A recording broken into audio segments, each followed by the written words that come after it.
Hello दोस्तों, welcome to my YouTube channel Explosive English with Rakesh sir. दोस्तों आइए, आज मैं आपके लिए एक नया टॉपिक लेकर आया हूँ। वो होगा हमारा स्पोकन के लिए बहुत ज़्यादा इंपॉर्टेंट दोस्तों, ठीक है ना। स्पोकन में बहुत ज़्यादा यूज किया जाता है उस चीज़ का, उस स्ट्रक्चर का जिसका आज मैं जिक्र करने वाला हूँ, आपसे बातचीत करने वाला हूँ। और राइटिंग में भी काम आता है, बट स्पोकन में भी बहुत ज़्यादा यूज होता है, इसलिए हम लोग उस पर आज चर्चा करते हैं। तो वो है क्या चीज़ दोस्तों, देखते हैं। आप बहुत सिंपल है लेकिन ये यूज बहुत ज़्यादा होता है। आप इसके बारे में पहले से हो सकता है जानते भी होंगे। हैज़ टू, हैव टू और हैड टू, जैसा कि आप हेडिंग में देख रहे हैं ना दोस्तों, use of has to, have to और हैड टू लिखा हुआ है, उसी का यूज हम लोग यहाँ पे पढ़ने वाले हैं, सीखने वाले हैं। तो आप ये जानते हैं कि ये जो तीनों है दोस्तों, ये कौन सा वर्ब फॉर्म का यूज करने वाला है। कौन सा वर्ब फॉर्म है? ये हैव वर्ब होता है। इसका बेस फॉर्म क्या है? बेस फॉर्म है हैव, ठीक है ना। और उसी बेस फॉर्म हैव का बेस, इन तीनों वर्ब का बेस फॉर्म हैव है, और हैव का ही कह सकते हैं ये वर्ब फॉर्म है ना। जैसे V1, V2, V3, V4, V5, ये हम लोग पढ़े हैं ना आज तक। तो उसमें हैव जो है हमारा बेस फॉर्म आता है, यानी कि वर्ब का फर्स्ट फॉर्म है हैव। हैड हमारा V2 हो गया, और V3 भी हैड ही है। V4 हो जाएगा हैविंग, हैविंग, और V5 है दोस्तों हैज, ठीक है। तो कोई और ज़्यादा कुछ अलग से नहीं, बस यही वर्ब का फॉर्म जो है have, had, had, having, has, उसी को पढ़ने वाले हैं। किसके साथ? टू प्रीपोजिशन के साथ। प्रीपोजिशन टू लगा करना कि टू प्रीपोजिशन के साथ अगर इसका यूज किया जाए तो कैसे यूज होता है, इसका मीनिंग बदलता है या नहीं बदलता है, क्या इस पे प्रभाव पड़ता है, वो सब कुछ हम लोग देखेंगे, सीखेंगे। तो आपको ये बात पता होगा दोस्तों क्या, कि आप ये जानते हैं कि जो वर्ब का फर्स्ट फॉर्म है, ये वर्ब का फर्स्ट फॉर्म और वर्ब का फिफ्थ फॉर्म, ये दोनों क्या होते हैं? ये दोनों के दोनों प्रेजेंट टेंस में यूज किए जाते हैं। किस टेंस में यूज किए जाते हैं? आप ये जानते हैं पहले से, प्रेजेंट टेंस में यूज किया जाता है वर्ब का फर्स्ट फॉर्म और वर्ब का फिफ्थ फॉर्म, ठीक है। ये जो हो गया V2, इसको पास्ट में यूज किया जाता है, और V3 भी पास्ट पार्टिसिपल होता है, और V4 प्रेजेंट पार्टिसिपल होता है दोस्तों, ठीक है। तो यहाँ तक की बात तो आपको पता ही है। ये जब आप टेंस पढ़े होंगे तो उसमें ये चीज़ पढ़े हैं। और अगर आप टेंस नहीं देखें दोस्तों, तो उसका एक छोटा सा वीडियो मेरा चैनल पे अपलोड है, उसका मैं लिंक डिस्क्रिप्शन में दे दूंगा, ताकि आप उसे फिर देख लेंगे। इसके बाद आप यहाँ पे देखना और भी ज़्यादा मजा आएगा, ठीक है। आइए तो हम लोग देखते हैं कि इनका यूज करने पे सेंटेंस में क्या बदलाव आता है और कैसे हम उसका प्रयोग करते हैं अपने बोलचाल में, ठीक है ना। आइए देखते हैं नेक्स्ट।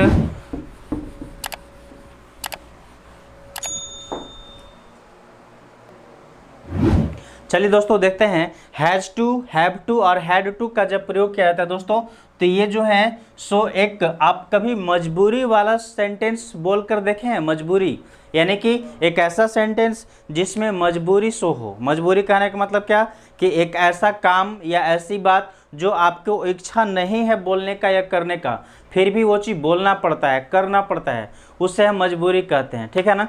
मान लीजिए कि मुझे सुबह में क्या है, कोई काम करने के लिए कहा गया, सुबह सुबह उठते उठते, अब वो मेरा मन नहीं है उस टाइम करने का, फिर भी मुझे वो काम करना पड़ेगा, क्योंकि मुझे कहा गया है तो करना ही पड़ेगा, है ना। अगर बड़ों का आज्ञा का पालन करना है तो उस काम को करना पड़ेगा, वो हमारी मजबूरी भी हो जाएगी, क्योंकि पसंद नहीं है, इंटरेस्ट नहीं है, फिर भी वो काम करना है, ठीक है ना।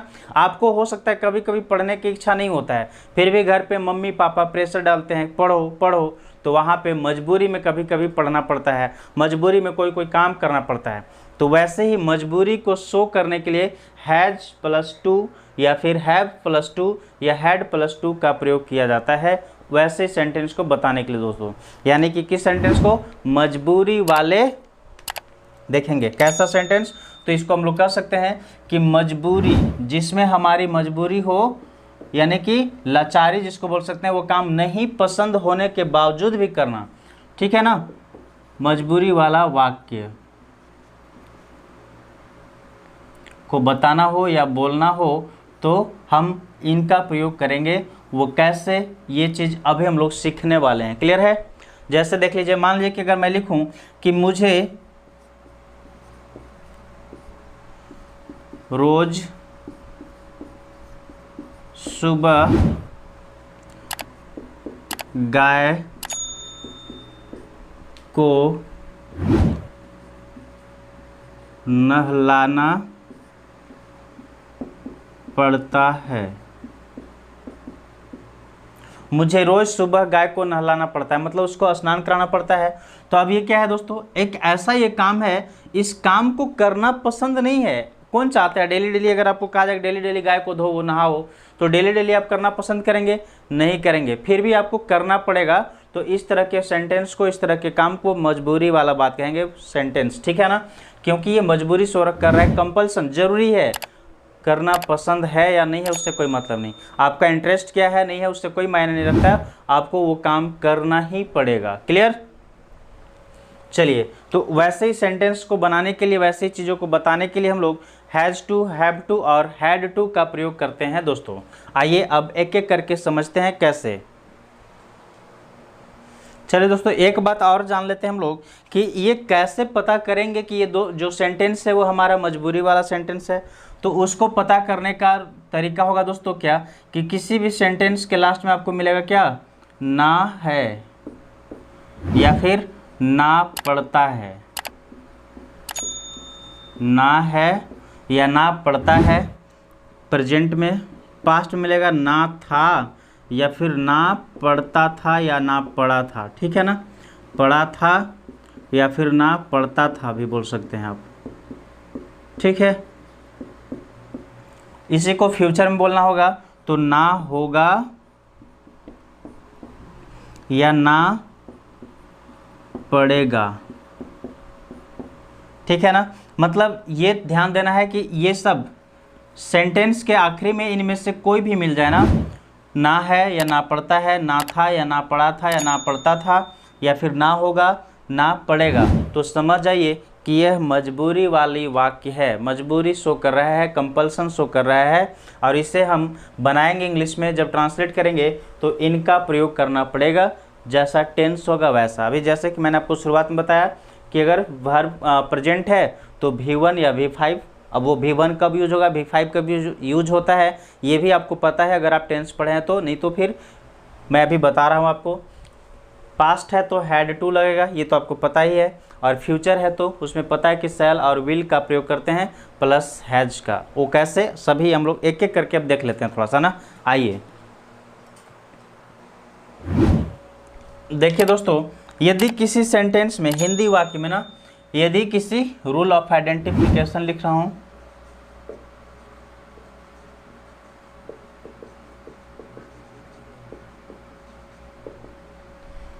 यदि किसी हिंदी वाक्य के अंत में ना एट द लास्ट, सिर्फ ऐसे लिख रहा हूँ, at the last part of Hindi ना, Hindi sentence, at the last part of Hindi sentence क्या मिल जाए हम लोग को, यदि we find, if we find क्या, ना है या फिर ना पड़ता है,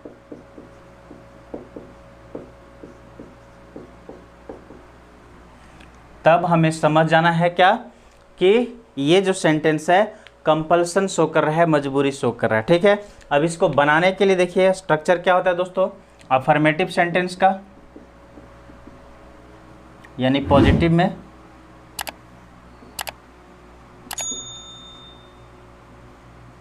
तो इसका हो जाएगा सब्जेक्ट प्लस हैज और हैव टू, ठीक है ना। हैज और हैव टू मतलब हैज के साथ भी टू या हैव के साथ भी to, plus V1 plus object, ये हमारा स्ट्रक्चर होगा दोस्तों। अब ये आपको पता होगा कि हैज कहाँ पे यूज होता है और हैव कहाँ पे यूज होता है, नहीं पता है अगर तो आइए उससे भी देख लेते हैं, क्योंकि आपको पता है कि हैव जो है, हैव जो है दोस्तों, ये क्या है, वर्ब का फर्स्ट फॉर्म है, ये क्या है, वर्ब का फर्स्ट फॉर्म है ना हैव, इसलिए जहाँ जहाँ पे V1 यूज करते हैं टेंस में, वहीं वहीं हैव का प्रयोग करेंगे। तो आई के साथ वी करते हैं यूज V1, वी के साथ, यू के साथ, दे के साथ, और कोई भी प्लूरल नाम हो ना, प्लूरल नाउन, तो उनके साथ हम हैव का प्रयोग करते हैं, यानी V1 का यूज करते हैं, ठीक है। और हैज रहा तो हैज हो गया V5। हैज कौन सा है, वर्ब का फिफ्थ फॉर्म। ये कहाँ यूज होगा, तो ये होगा third person singular number, he, she, it and कोई भी सिंगुलर नाउन। याद रहेगा, कोई भी सिंगुलर नाउन के साथ हैज का प्रयोग किया जाता है, ये चीज़ आपको पता है दोस्तों। तो यहाँ पे वही ध्यान में रखना है कि जब भी सब्जेक्ट हमारा इनमें से कोई, यहाँ पे आई, वी, यू, दे और कोई भी सिंगुलर नाउन होगा तो उसके साथ हम हैव का प्रयोग कर लेंगे। और यदि हमारा सब्जेक्ट ही, सी, इट और कोई सिंगुलर नाउन रहा तो हैज का प्रयोग कर लेंगे। और हैज या हैव जो भी यूज करना है सब्जेक्ट के अकॉर्डिंग तो यूज करेंगे ही, उन सभी के साथ, चाहे हैज हो फिर भी या हैव हो फिर भी, दोनों के साथ टू रहेगा दोस्तों, ठीक है ना। टू हमेशा रहेगा, प्लस वर्ब का फर्स्ट फॉर्म, उसके आगे आने वाला वर्ब जो होगा मेन वर्ब फर्स्ट फॉर्म में होगा, प्लस ऑब्जेक्ट। अब ये क्वेश्चन बनता है आपके दिमाग में, हो सकता है कि दिमाग बात आए कि यहाँ पे V1 क्यों लगेगा। तो V1 इसलिए लगेगा दोस्तों क्योंकि यहाँ पे टू प्रीपोजिशन लगा हुआ है। यहाँ पे क्या लगा हुआ है, टू प्रीपोजिशन लगा हुआ है, इस वजह से आने वाला वर्ब हमारा V1 होगा। क्योंकि जब भी कोई सेंटेंस में कोई प्रीपोजिशन आता है और उस प्रीपोजिशन के बाद कोई मेन वर्ब आए तो हमेशा फर्स्ट फॉर्म में आता है, बेस फॉर्म में आता है, ठीक है। ये रूल है दोस्तों। इस तरह से ये हमारा हो गया। अब जैसे एग्जाम्पल देख लीजिए, एग्जाम्पल यदि मैं लिखूं क्या कि एग्जाम्पल, छोटा सा सेंटेंस यदि मैं बनाऊं कि मुझे खाना पकाना है या बनाना है, मुझे खाना बनाना है, मतलब ये भी क्या है, ये भी एक चीज़ शो कर रहा है कि भाई खाना बनाना है, यार मन नहीं है फिर भी खाना बनाना है, ठीक है ना। तो इसमें कैसे बनाएंगे इसका इंग्लिश, तो यही अब देखेंगे। इसमें सब्जेक्ट हमारा कौन हो गया, आई, मुझे का इंग्लिश आई। अब आई के साथ क्या लगना चाहिए, हैज या हैव। तो यहाँ पे लिखा हुआ आई के साथ हैव लगता है, देखिए आई यहाँ पे है ना, आई के साथ हैव लगता है तो लगा देंगे हैव। और इसके बाद मैंने अभी आपको बोला था कि चाहे हैज हो या फिर हैव हो, दोनों के साथ टू लगेगा, तो ये हो गया टू, आई हैव टू। इसके बाद वर्ब का फर्स्ट फॉर्म क्या है, वर्ब, खाना बनाना है, खाना पकाना, तो cook. I have to cook क्या, food, I have to cook food, ठीक है। मुझे खाना पकाना है या खाना बनाना है। इसी को फिर दूसरा सेंटेंस देखें तो उसका ऐसा हो सकता है, सुनील को कल बाजार जाना है या जाना है, सुनील को कल बाजार जाना है। या फिर ऐसा नहीं, इसको अगर डायरेक्टली ऐसे लिखूं कि सिर्फ सुनील को बाजार जाना पड़ता है, पड़ता वाला सेंटेंस बना देते हैं, सुनील को बाजार जाना पड़ता है।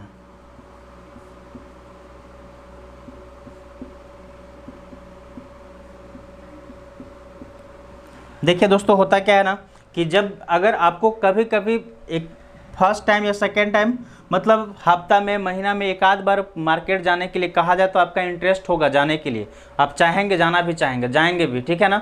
लेकिन वही क्या हो जाए, अगर आपको डेली डेली बोला जाए, प्रतिदिन बोला जाए कि डेली जा मार्केट, डेली जा मार्केट, तो फिर आपका मन नहीं होगा, जाना आप नहीं चाहेंगे। फिर भी अगर आप ऐसा इमरजेंसी वर्क है या इम्पोर्टेंट वर्क है जो डेली करना है, डेली जाना ही है, तो आप क्या कहेंगे, क्या करें यार, मेरा मन कहाँ करता है जाने का, फिर भी जाना पड़ता है, काम है जो, ठीक है ना। तो वो कंपल्सन शो कर रहा है, मजबूरी है कि आपको नहीं पसंद है या मन नहीं है, फिर भी वो काम करना पड़ रहा है, ठीक है। तो ये बोल रहा है सुनील को बाजार जाना पड़ता है, इट मीन सुनील डेली जाना नहीं चाहता है, नहीं चाहता है कि हम जाएं बाजार, फिर भी उसको जाना पड़ता है। तो इस तरह के सेंटेंस को ही कंपल्सन वाले सेंटेंस बोलते हैं या मजबूरी वाले, ठीक है ना। अब देखिए इसका क्या बनेगा, तो इसमें हमारा ये सब्जेक्ट कौन हो गया, सुनील, चलिए सुनील लिख दिए। अब ये सुनील जो है ये थर्ड पर्सन है या फर्स्ट पर्सन, सेकंड पर्सन, कौन सा, तो आपको पता होगा कि थर्ड पर्सन सिंगुलर नंबर है दोस्तों, थर्ड पर्सन सिंगुलर नंबर है।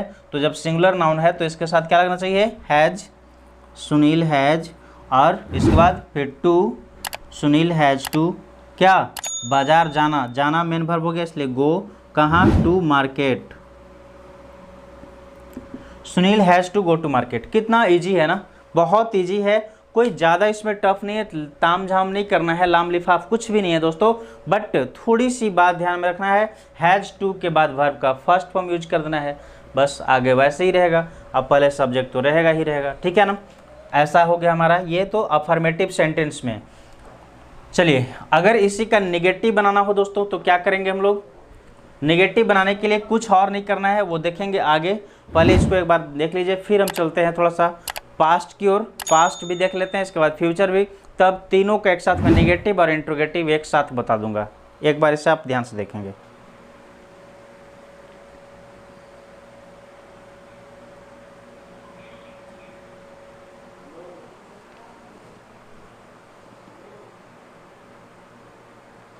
चलिए दोस्तों, यहाँ तक बात समझ में आ गई होगी।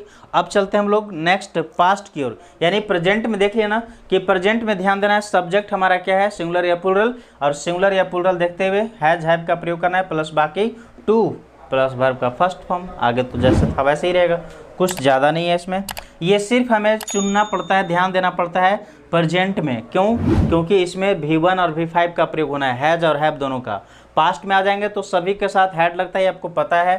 फ्यूचर में चल जाएंगे तो सभी के साथ भी V1 लगेगा, विल के साथ, तो वो भी कोई दिक्कत ज़्यादा नहीं है। बस प्रॉब्लम हमें प्रेजेंट में ही होता है, जो चुनना पड़ता है ध्यान से देखकर किसके साथ क्या यूज करेंगे, ठीक है ना। चलिए दोस्तों देखते हैं, यदि पास्ट का हो तो कैसे पता चलेगा कि ये पास्ट का है। तो जैसे भी हम लोग देखें कि at the last part of Hindi sentence if we find, यदि हम पाते हैं क्या, वहाँ भी देखे थे ना है या ना पड़ता है। अब इसमें पास्ट वाला में क्या पड़ेगा हमको, ना था, ना था या फिर ना पढ़ता था, ना पढ़ता था, या फिर इसी को ऐसे भी मिल सकता है ना था या ना पढ़ा था। क्या करें यार, मुझे ना वहाँ ये काम करने का नहीं मन था, फिर भी करना पड़ा था, किए थे, ठीक है ना। तो ऐसे क्या मिलेगा, हिंदी सेंटेंस के आखिरी में ना था या ना पढ़ा था, ना पढ़ता था या ना पढ़ा था, ठीक है। तो इसको आप समझ जाना कि ये पास्ट में चला गया, कंपल्सन ही शो कर रहा है बट पास्ट की बात कर रहा है, ठीक है। प्रेजेंट में नहीं है, वर्तमान में ये नहीं है। और हैड का इसमें यूज करना है तो हैड सबके साथ होगा यूज, इसलिए इसमें ध्यान देने की ज़रूरत नहीं है, टेंशन नहीं है इसमें। ये तो और भी इजी है, कोई भी सब्जेक्ट हो बस हैड टू लगा देना है, पास्ट होना चाहिए, ठीक है ना। इसका स्ट्रक्चर होगा subject plus had to plus V1 plus object, ठीक है। ये हमारा हो गया। कितना सिंपल है ना, बहुत इजी लग रहा होगा आपको, ठीक है दोस्तों। चलिए आगे देखते हैं। अब इसी पे आधारित कुछ सेंटेंस देख लें, एग्जांपल्स, जैसे अगर लिखा हुआ मिल जाए आपको। चलिए दोस्तों, हमारा ये एग्जांपल है क्या, मोहन को अपने स्कूल में एक गाना गाना पड़ता था। तो मोहन को पसंद तो नहीं था कि गाना गाए, फिर भी उसको गाना पड़ता था, ये कंपल्सन शो कर रहा है। अब इसका इंग्लिश क्या बनने वाला है दोस्तों, तो यहाँ पे हमारा सेंटेंस का सब्जेक्ट कौन हो गया, मोहन। तो मोहन लिख देंगे बिना सोचे कुछ, ठीक है ना। इसके बाद मोहन के साथ तो हैड टू रहेगा ही, इसमें भी कुछ सोचने की ज़्यादा ज़रूरत है नहीं। आगे क्या है, वर्ब चुनना है, तो वर्ब क्या है, गाना गाना पड़ता था, यानी कि गाना गाना का इंग्लिश क्या होता है, सिंग अ सॉन्ग। कहाँ पे, अपने स्कूल में, इन हिज स्कूल, ठीक है। Mohan had to sing a song in his school, Mohan को अपने स्कूल में गाना गाना पड़ता था, क्लियर है। अब अगला एक और एग्जांपल लिख लेते हैं, क्या देखते हैं दोस्तों, राधा को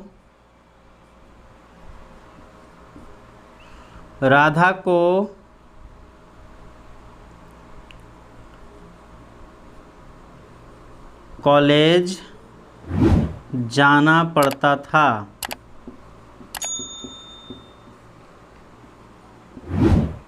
राधा को कॉलेज जाना पड़ता था, हो सकता है राधा को कॉलेज जाना पसंद नहीं था, फिर भी उसे प्रतिदिन कॉलेज जाना पड़ता था दोस्तों, ठीक है। तो इसका इंग्लिश क्या बनाएंगे, इसका इंग्लिश हो जाएगा राधा, क्योंकि सब्जेक्ट हमारा राधा ही है। इसके बाद had to, Radha had to, फिर जाना पड़ता था, गो कहाँ, to college. Radha had to go to college, ठीक है दोस्तों। चलिए, Radha had to go to college, Radha को कॉलेज जाना पड़ता था। तो इस तरह से पास्ट की बात हो तो हैड टू लगा देना है। प्रेजेंट में देख लिए कि हैज़ और हैव के साथ टू लगा देना है। अब आगे हम लोग बढ़ेंगे फ्यूचर की ओर, एक बारी से ध्यान से आप देख लीजिए।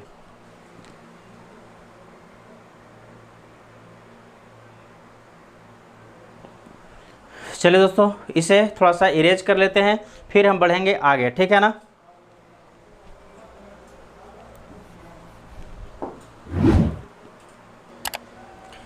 देखते हैं, यदि प्रेजेंट में देखें कि हिंदी सेंटेंस के लास्ट में मिला था ना है या ना पढ़ता है, पास्ट में मिला ना था या ना पढ़ता था या ना पढ़ा था। अब फ्यूचर में क्या मिलेगा, तो फ्यूचर में मिलेगा दोस्तों ना होगा, क्या ना होगा या फिर ना पड़ेगा, ठीक है ना। क्या मिलेगा, ना होगा या ना पड़ेगा। तो इसका सेंटेंस कैसे बनेंगे इंग्लिश में, आइए हम लोग उसे भी समझ लेते हैं, देख लेते हैं। वो भी अफर्मेटिव सेंटेंस, अफर्मेटिव, ठीक है। अफर्मेटिव सेंटेंस क्या होगा, तो इसका अफर्मेटिव सेंटेंस के लिए स्ट्रक्चर होगा दोस्तों subject plus will plus have to plus verb का फर्स्ट फॉर्म प्लस ऑब्जेक्ट, ठीक है। अब यहाँ पे ना ध्यान देने की जरूरत नहीं, ये मत सोचेगा कि ये फ्यूचर है तो यहाँ पे शैल और विल अलग अलग होना चाहिए था, कोई ज़रूरत नहीं दोस्तों। अब सभी के साथ विल का प्रयोग होने लगा है, ठीक है ना। चाहे कोई भी सब्जेक्ट हो, सब के साथ विल होता ही है प्रयोग, इसलिए अब घबराने की ज़रूरत नहीं है। अब हम लोग सीधा चलते हैं एग्जाम्पल की ओर। देखिए, मेरे दोस्त को कल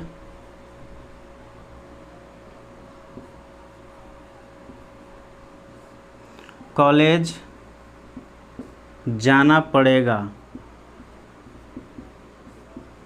मेरे दोस्त को कल कॉलेज जाना पड़ेगा। अब हो सकता है मेरे दोस्त को कॉलेज जाना पसंद नहीं है, फिर भी उसे कुछ काम पड़ गए, जिस काम की वजह से उसे क्या करना होगा, कॉलेज जाना ही पड़ेगा, ठीक है ना। तो इसमें सब्जेक्ट कौन हो गया, मेरे दोस्त हो जाएगा, माय फ्रेंड,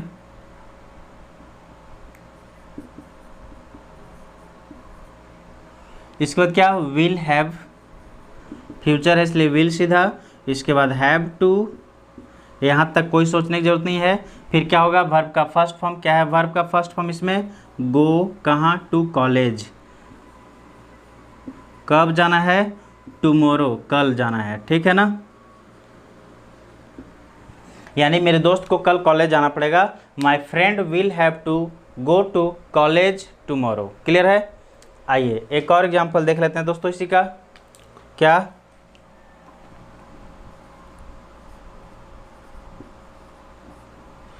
मुझे कल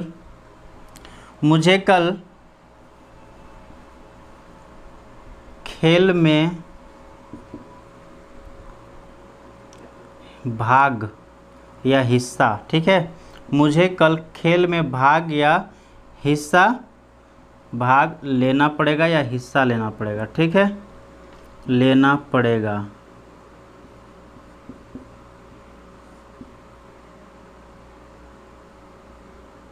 मुझे कल भाग लेना पड़ेगा किसमें, खेल में, ठीक है दोस्तों। अब इसका इंग्लिश क्या बनेगा, तो मुझे का इंग्लिश हो जाएगा I will have to take, हिस्सा लेना मतलब take a part, I will have to take part, ठीक है ना, भाग लेना, टेक पार्ट नहीं, take part in sports, in sport, ठीक है। I will have to take part in sport, कब, टुमारो, कल ना, कल लेना पड़ेगा इसलिए टुमारो दे देंगे, ठीक है। I will have to take part in sport tomorrow, मुझे कल खेल में भाग लेना पड़ेगा। तो इस तरह से यह है दोस्तों प्रेजेंट, पास्ट एंड फ्यूचर का, इसे आप ध्यान से एक बार देखिए।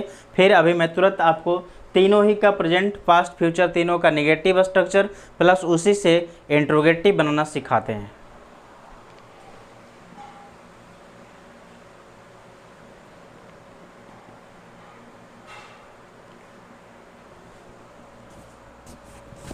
चलिए अब थोड़ा इसे मैं इरेज कर लेता हूँ, ठीक है दोस्तों।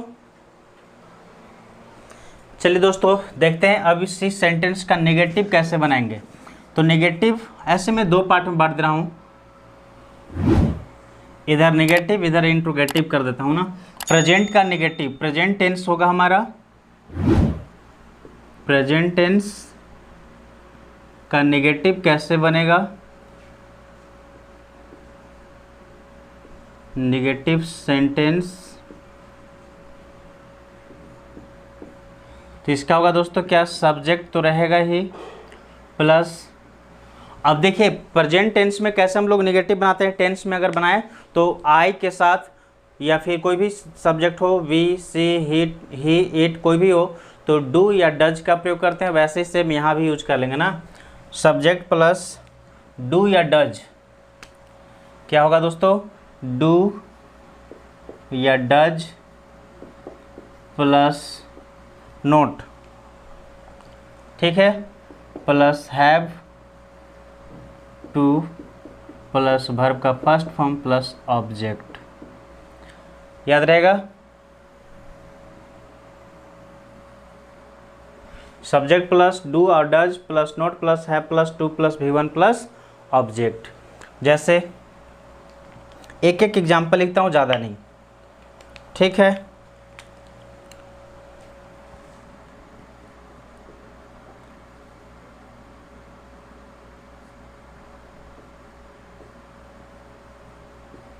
मुझे नहीं खेलना पड़ता है, मुझे नहीं खेलना पड़ता है, ठीक है। अब इसका इंग्लिश क्या बनाएंगे, देख रहे हैं ना, ना पड़ता है आ गया हिंदी में। अब इसका इंग्लिश बनाने के लिए हम लोग क्या कर लेंगे, तो इसका इंग्लिश बनाएंगे दोस्तों, I do not have to play, I do not have to play, clear है। सब्जेक्ट आई, डू और डज, तो आई के साथ डू लगता है, ये पता है आपको, V1, ठीक है ना।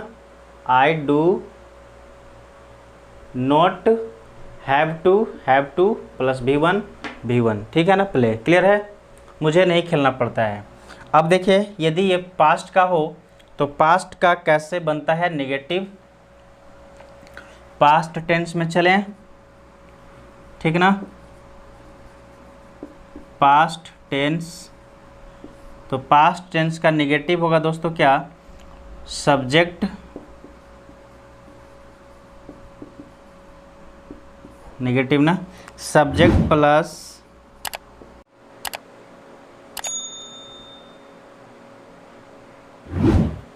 चलिए दोस्तों तो देखते हैं क्या नेगेटिव के लिए पास्ट का नेगेटिव होता है subject plus did not plus have to plus V1 plus object.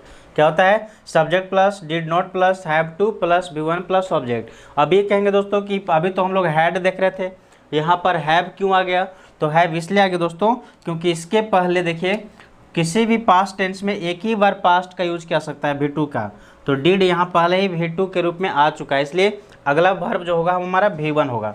अब एग्जाम्पल देख लीजिए, मुझे नहीं खेलना पड़ता था, I did not have to play, ठीक है, I did not have to play. इस तरह से ये हमारा पास्ट का हो गया नेगेटिव। अब हम आगे बढ़ते हैं, इसे आप एक बार ध्यान से देख लीजिए, फिर इसे इरेज थोड़ा सा करते हैं, या इधर देख देता हूँ ना आपका फ्यूचर का, ठीक है, फ्यूचर का नेगेटिव कैसे बनेगा वो भी देख लीजिए। इसके बाद हम लोग चलेंगे इंट्रोगेटिव की ओर, फ्यूचर टेंस,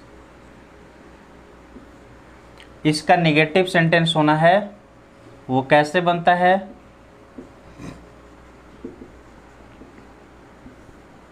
तो नेगेटिव के लिए होगा दोस्तों क्या, सब्जेक्ट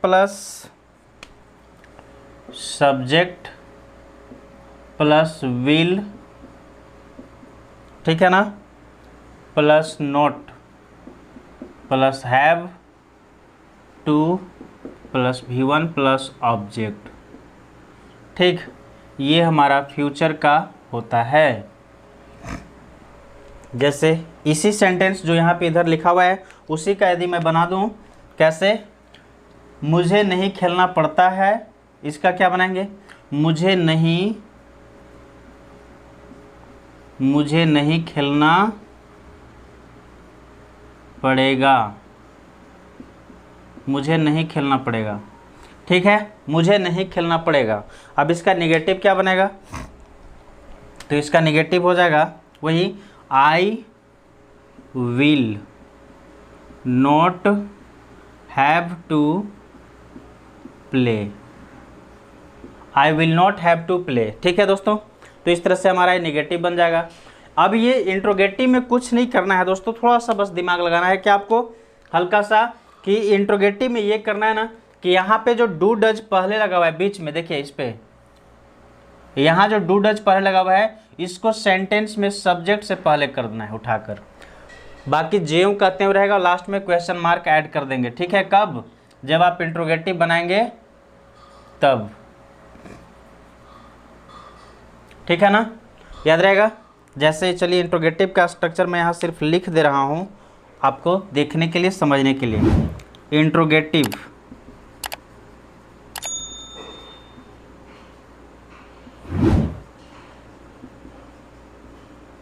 प्रेजेंट, इसका हो जाएगा क्या, डू और डज प्लस सब्जेक्ट प्लस, अगर नोट है तो नोट रहेगा, प्लस हैव टू। ठीक है ना, have to plus V1 plus object plus question mark. Question mark बिल्कुल नहीं भूलेंगे दोस्तों, क्योंकि अगर इंट्रोगेटिव लिख रहे हैं और क्वेश्चन मार्क नहीं देते तो आपका सेंटेंस रॉन्ग हो जाता है, इसलिए इस बात का ध्यान रखेंगे। ठीक है ना। अब देखिए, अगर इसी का पास्ट हो गया, पास्ट का इंट्रोगेटिव बनाना हो तो क्या करना होगा, बस वही, कुछ नहीं, डीड को पहले कर दीजिए, did plus subject plus not plus have to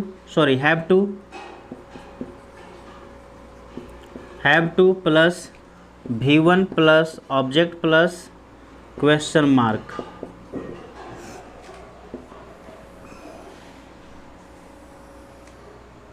ठीक है ना, ये पास्ट का हो गया। और फ्यूचर की बात कर लें तो फ्यूचर में भी बस वही ध्यान देना है, क्या, विल को पहले करना है ना, फ्यूचर विल को पहले कर दीजिए, बाकी सब same, subject plus not plus have to plus V1 plus object plus question mark. ये हमारा फ्यूचर का हो गया दोस्तों। इस तरह से ये हमारा हैज़ टू और हैव टू का प्रयोग होगा ना। अब देख लीजिए, इसी को अगर मैं बना दूं, क्या मुझे नहीं खेलना पड़ता है, अगर नहीं लगाएंगे तो नोट यूज करेंगे। अगर जो यहाँ पे नोट दिया हुआ है, कोई ज़रूरत नहीं कि सब में नोट लगेगा। सेंटेंस हिंदी का अगर निगेटिव हो तो नोट यूज करेंगे सब्जेक्ट के बाद, और निगेटिव नहीं है तो नोट का प्रयोग नहीं करेंगे दोस्तों। ठीक है, इस बात का हमेशा ध्यान रखेंगे। चलिए मात्र एक सेंटेंस मैं आपके लिए बना देता हूँ यहाँ पे, वो है क्या, यही सेंटेंस, मुझे नहीं खेलना पड़ता था का क्या होगा, क्या मुझे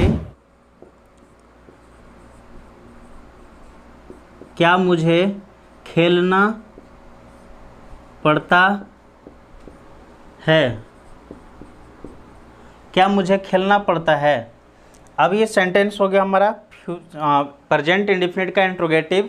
इसका स्ट्रक्चर बनाएंगे कैसे, जो यहाँ पे लिखा हुआ है डू डज से। ठीक है ना, तो हम पहले बनाएंगे डू आई। ठीक है, निगेटिव इसमें नहीं लगा हुआ है, नहीं लगाए हैं, इसलिए हम इसमें नोट का प्रयोग नहीं करेंगे। Do I have to play, do I have to play. ठीक है, ऐसे ही अगर होता कि क्या मुझे नहीं खेलना पड़ता था, तो did I not have to play, लिख दे रहा हूँ सिर्फ English, did I not have to play. ठीक है दोस्तों, और फ्यूचर में भी वही करना है, बस डिड के जगह पर विल करना है, बाकी सब सेम रहेगा। तो इस तरह से ये हमारा पूरे हैव टू और हैज़ टू का प्रयोग था दोस्तों। कैसे यूज करेंगे और ये क्या शो करता है, तो हम लोग इसमें सीखे कि ये मजबूरी शो करता है, कंपल्सन, मन हो या नहीं हो उसको करना पड़ता है। वैसे ही वर्क को मजबूरी वाले काम कहते हैं। तो इस तरह के सेंटेंस को बनाने के लिए हम लोग ये सभी स्ट्रक्चर का यूज करते हैं दोस्तों। एक बार यहाँ आप ध्यान से देखिए, फिर वीडियो को मैं यहीं पर स्टॉप करता हूँ।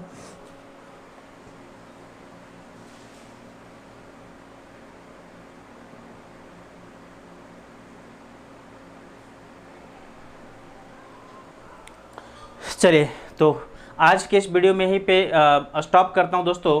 फिर मिलेंगे नए पार्ट में नए कुछ कंसेप्ट के साथ।